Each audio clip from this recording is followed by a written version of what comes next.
Reporte 100.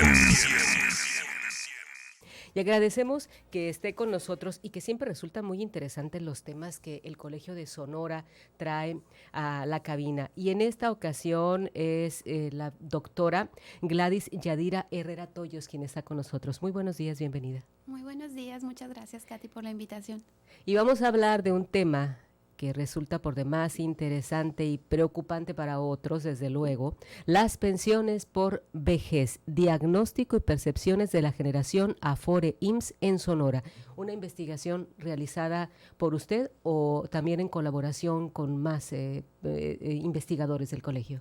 No, es una investigación que se realizó para mi tesis de doctorado, sí. Entonces es una investigación individual, pero con la colaboración pues de muchas personas, ¿no? Entre ellas mi directora de tesis, la doctora Lorena Velázquez. Partiendo de lo general, ¿cómo estamos en esta situación en México en el tema de pensiones? Pues mira, así de manera general te puedo decir que el panorama de la generación Afore es muy desalentador. Es decir, a partir de 1995 hay una modificación muy importante a la ley del IMSS, a través de la cual se sustituye el régimen que venía operando anteriormente en el sistema de pensiones, que es el régimen de reparto, por uno de cuentas individuales, que es lo que conocemos como la generación Afore, ¿no?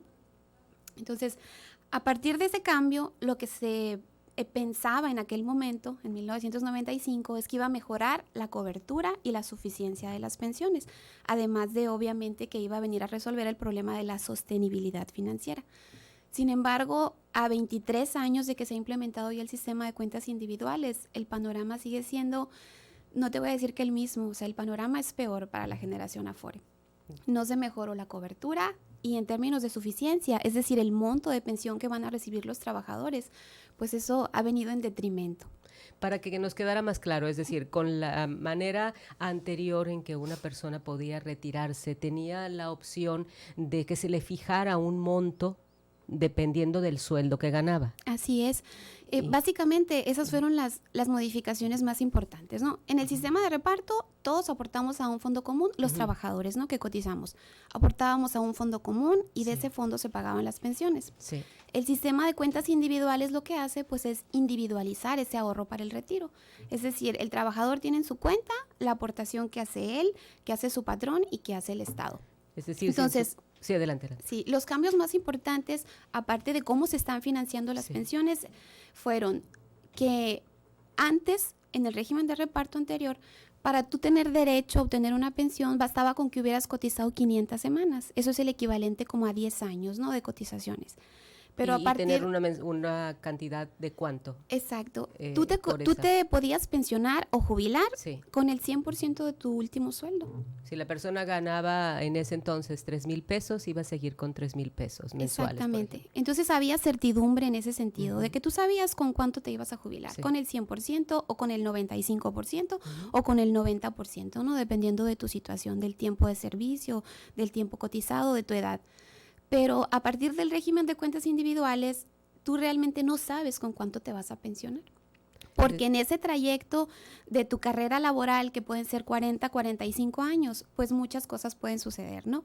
En términos de la rentabilidad de los fondos de pensiones, en términos de que durante tu carrera laboral tú atraviesas por periodos de desempleo, de años que no cotizas porque estás en otro esquema, porque estás en la informalidad.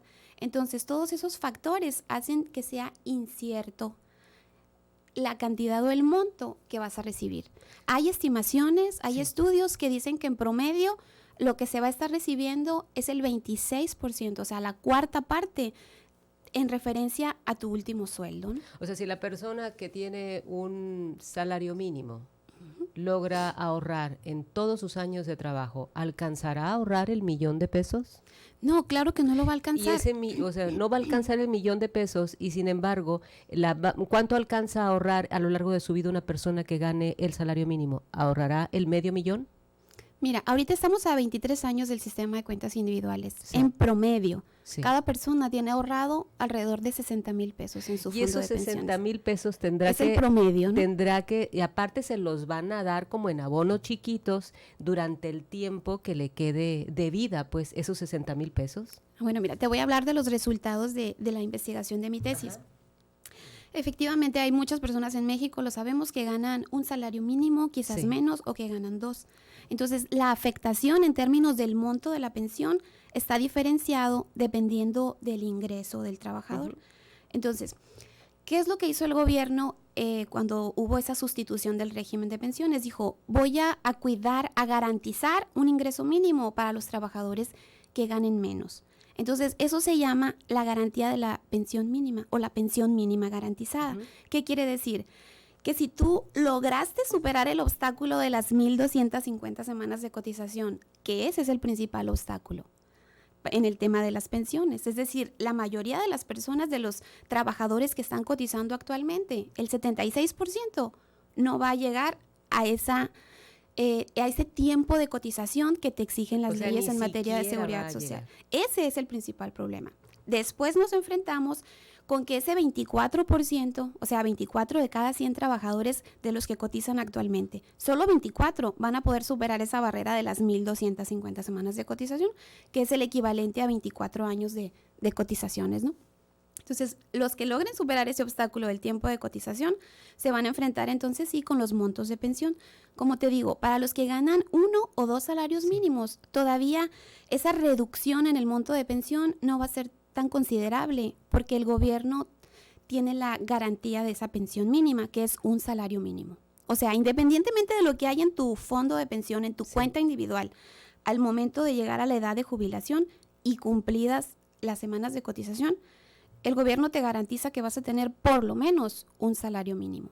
Ahorita sería el equivalente a 3,600 pesos mensuales más o menos, ¿no? Ahorita en 2020. Entonces, ¿a quiénes va a afectar más en cuanto al monto de lo que se va a percibir? Pues a los que tienen salarios un poquito más altos. O sea, a partir de 3 salarios mínimos, la tasa de reemplazo va a ir disminuyendo. La tasa de reemplazo es esa proporción que vas a recibir por monto de pensión en relación a tu último sueldo. Entonces, si tú, por ejemplo, durante tu vida laboral tuviste más o menos un promedio de un ingreso mensual de 20,000 pesos, lo que vas a obtener como monto de pensión, si logras superar la barrera del tiempo de cotización, va a ser la cuarta parte. Es decir, 5,000 pesos mensuales. 5,000 pesos el que haya ganado 20,000 pesos. El que haya ganado más o menos en promedio durante su vida laboral. Pero en Sonora, ¿cómo estamos? El promedio del sueldo que ha mantenido una persona a lo largo de su vida laboral, ¿cuánto es? El promedio son alrededor de 7,000 pesos, ¿no? Y está diferenciado, obviamente, hombres y mujeres. O sea, por género hay una gran diferencia. Y entonces, si lo dividimos, ¿a cuánto le toca mensual esos 7,000 pesos? Las estimaciones que hay hasta ahorita nos dicen que hasta 5 salarios mínimos, los que ganen hasta 5 salarios mínimos, a lo que pueden aspirar es a la pensión mínima garantizada. Hasta 5 salarios mínimos. A la pensión mínima que decía, los que ganen hasta 5 salarios mínimos.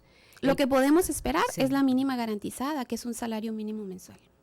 Y al respecto, ¿qué se va a poder hacer? Porque entonces en este negocio nuevamente vemos cómo no solo en nuestro país, sino a nivel internacional, este sistema de afores beneficia a quienes manejan ese dinero, a los grandes cuentas. Exactamente. Entonces, una de las conclusiones a las que llego en mi investigación es que el único beneficiado en este sistema de ahorro para el retiro han sido las afores. Nada más para darte un dato. Constantemente estamos escuchando, hay 3.5, hay 3.6, hay 3.9 billones de pesos en los fondos de pensiones de los mexicanos.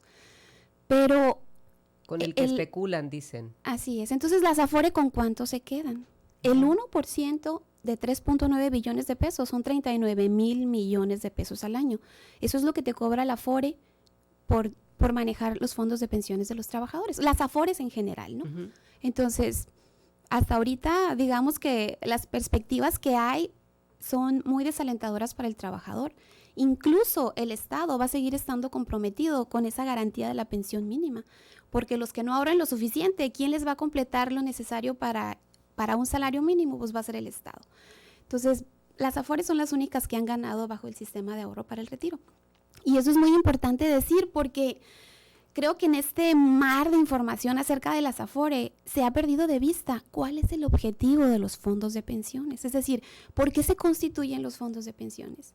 Es para garantizar un ingreso que le permita mantener su calidad de vida al adulto mayor.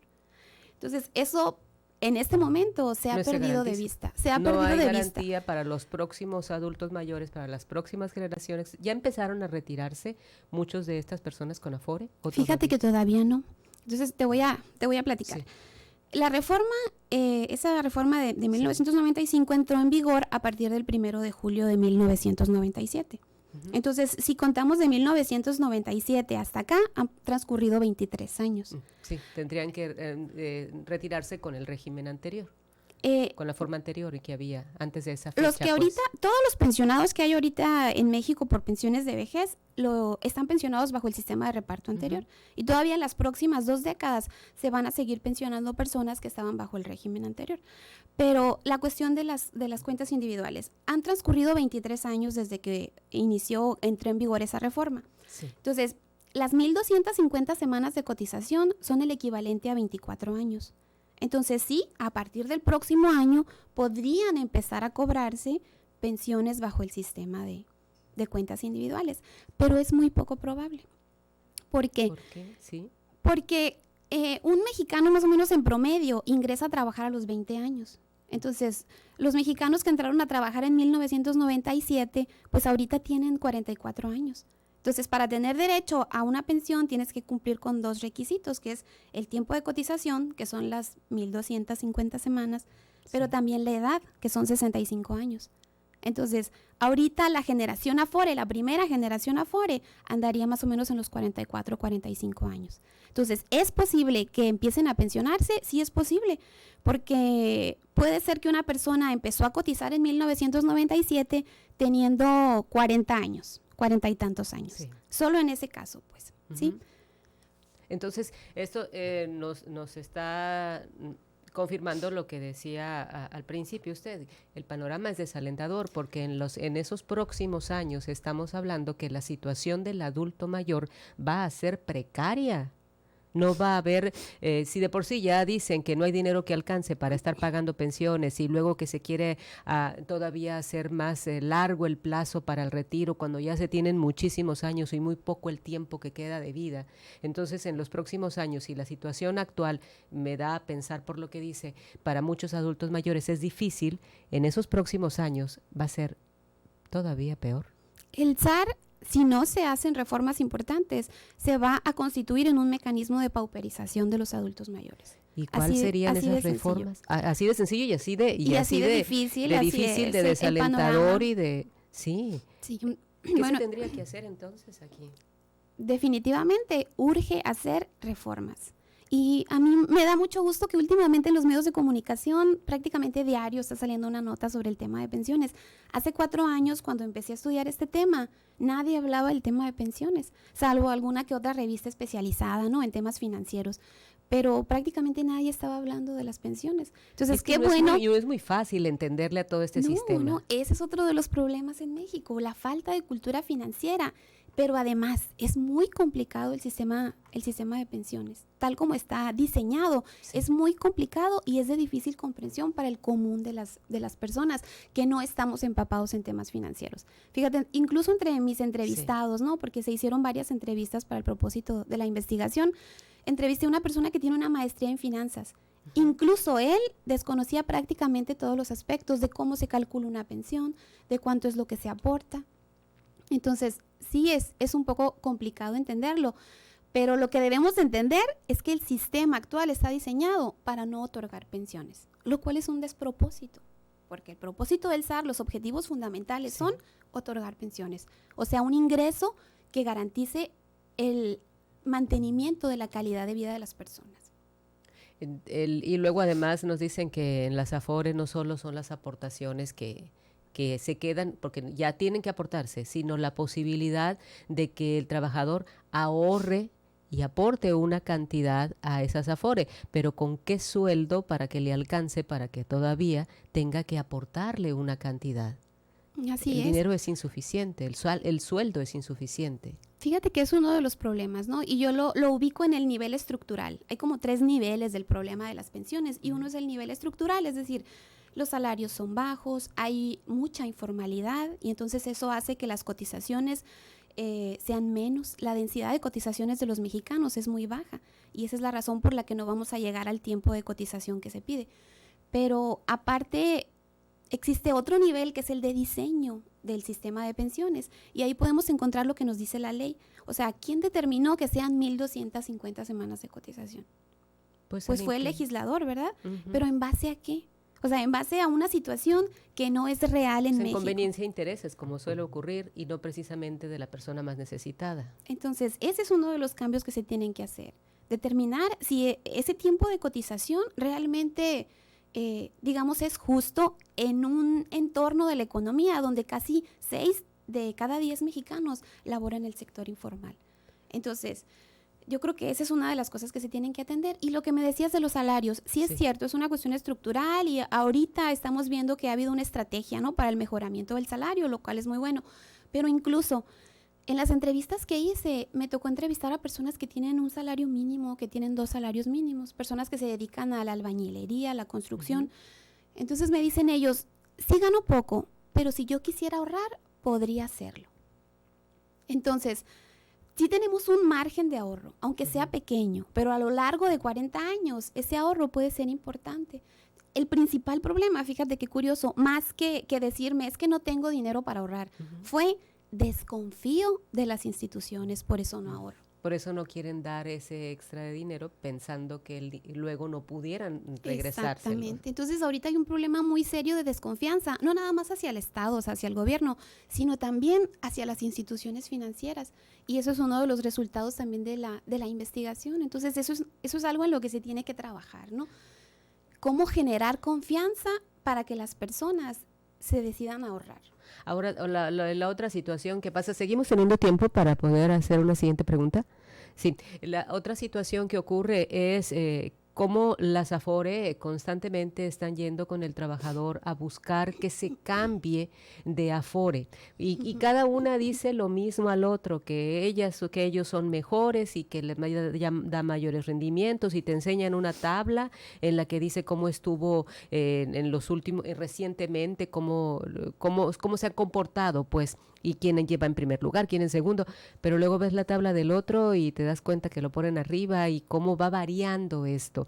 ¿Existe realmente alguna Afore que sea mejor que la otra? En términos de rendimiento es muy claro. La CONSAR publica cada cierto tiempo una relación donde te dice, de acuerdo a tu edad, cuál es la Afore que te da mayor rendimiento neto. Es decir, hay que irnos a la CONSAR, no a lo que nos está diciendo cada Afore que nos busque. Así es. Entonces tocaste un tema muy importante, porque ¿quién es el que está obligado a informarnos sobre las Afores? Pues la ley del sistema de ahorro para el retiro dice que son las Afore, pero eso también tiene que cambiar, pues, porque aunque está la CONSAR es un órgano que ha hecho lo posible, ¿no?, dentro del marco de sus facultades, pero tiene facultades muy limitadas. Entonces, la información que nos llegue acerca de las pensiones tiene que ser neutral, porque como tú dijiste, si yo soy, y no estoy hablando mal, ¿no?, de los de los que trabajan en Afores, pero ellos reciben pago por comisiones dependiendo de las personas que cambien a la Afore que promuevan. Entonces, obviamente... Estamos hablando de las Afore, no de los que trabajan ahí. Ajá, entonces, sí, obviamente, pues ellas te van a decir que te dan los mejores beneficios, ¿verdad? Sí. Y está comprobado, de hecho, que no es cierto. Por lo menos la mitad de los traspasos que hubo entre cuentas individuales se hicieron para peor, no para mejor. ¿Qué quiere decir? Que el trabajador, en lugar de buscar la opción que le daba mayor rendimiento neto, se cambió a una que le daba menor rendimiento neto. El rendimiento neto es el rendimiento menos las comisiones, ¿no? Sí, luego llega la otra, las otros representantes de la otra Afore, y luego ya te dicen lo que no te dijo la Afore en la que estás, o cómo sí te ofrecen beneficios una a diferencia de la otra, que nosotros sí te ayudamos a realizar determinado trámite, ellos no te ayudan. Y luego viene la otra información, si una persona decide cambiarse de Afore, pero pues eso ya es cambiarnos de tema, cómo hay ciertas cosas que no podrá hacer o trámites que no podrá hacer por haberse cambiado en ese momento, y a veces no informan al trabajador, como por ejemplo un trámite ante Infonavit que tiene que pasar un determinado tiempo a partir de que se haga un cambio de Afore. Pero bueno, eso es irnos para otra parte. ¿Qué habrá de pasar entonces en este sentido? Ya nos decía, tendrá que hacerse modificaciones a las leyes, tendrán que hacerse propuestas, ¿de dónde tendrán que salir? Por ejemplo, esta investigación que ustedes hacen, ¿tendrán conocimiento quienes se encargan de hacer propuestas, iniciativas de ley de los resultados? Pues ¿Se interesan? Exactamente, o sea, hay un gran desinterés acerca del tema de pensiones, pero es porque también la ciudadanía no está exigiendo que haya cambios en el tema de pensiones, que fue una de las cosas que detectamos también en las entrevistas, que las personas sienten que no pueden hacer nada al respecto, y eso no es cierto, pues nosotros podemos exigir que haya cambios, y no es tan difícil como te digo, en ese aspecto del diseño del sistema de pensiones, que se cambie el tiempo de cotización y luego ahorrar más. Actualmente el 6.5% del salario base de cotización es lo que se ahorra de manera obligatoria, ¿no? Uh-huh. Más algo que el Estado le llama la cuota social, que es una cantidad extra que aporta el Estado para los trabajadores que ganan menos.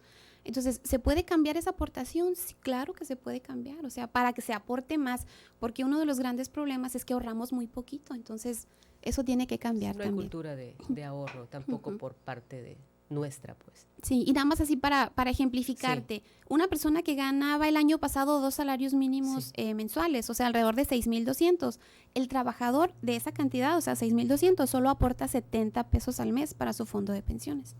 Pues habrá que sacar cuentas para ver cuánto nos va a alcanzar 70 pesos al mes después. Exactamente. En realidad es nada. Sí, entonces hay muchas áreas de oportunidad, muchas áreas de mejora, pero lo que sí es que se tienen que hacer ya, porque prácticamente ya no tenemos margen. Ya la primera generación de trabajadores Afore, como te digo, a partir del próximo año se pudiera empezar a cobrar pensiones bajo este esquema y nos vamos a encontrar con esa realidad, que el 76% de los que cotizaron no lograron el tiempo de cotización y que los que lo lograron pues van a tener pensiones de pobreza. Lamentable. Muy muchísimas lamentable. Gracias. Muchísimas gracias. Gracias a la doctora Gladys Yadira Herrera Toyos. Mucho éxito en otras investigaciones y ojalá que esto pueda ser materia de análisis para quienes así tienen la manera de hacerlo, las iniciativas de ley. Yo espero que sí, con la ayuda de los medios de comunicación. Esperemos que sí. Reporte 100.